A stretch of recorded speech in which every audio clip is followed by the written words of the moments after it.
Hello everyone, how are you doing? This is MD Tech here with another quick tutorial. Today I am going to be showing how to check your hard drive for errors in Windows 10. This method applies for earlier versions of Windows as well, and there are different ways to run this error checking utility. I'm going to do what I believe to be one of the easier methods for less experienced users. So first thing is first, we're going to open up our computer settings. So just on the start button, just type in computer.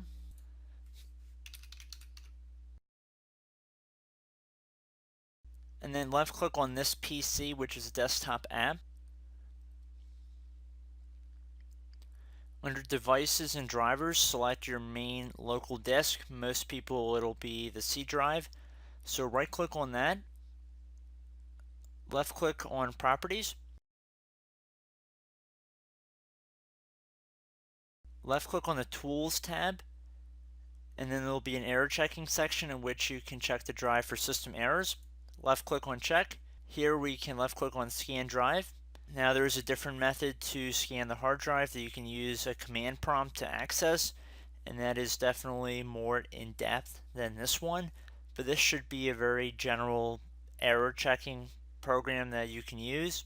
I'm just going to fast forward through this. Okay, so your drive was successfully scanned and no errors were found. So if there were errors found and it was unable to fix them, or you just wanted to see exactly what was found during the scan, you can just open up the event viewer. So just type in on your start menu, type in event viewer. Should be a desktop app. The name of this application has not changed from Windows 7 or Windows 8. It's the same name. Probably even goes back to Windows XP.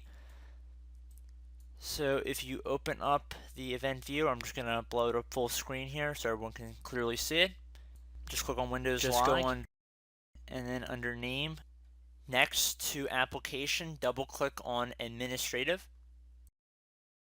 And you can see under source, look for check disk. So chdsk. And then if you left click on the little I button that says information next to it, double click on that. It'll give you a log file with more information about exactly what was scanned and what was found. Tell you different file records that were processed and if there were any issues that were detected. And you can see it says no further actions required. And you can copy this log data as well, and you could share it online, or if you had to submit it somewhere, you could do it like that. And you get a little bit more event information over here. So I hope this tutorial helped you guys out, and I will see you in the next tutorial. Goodbye.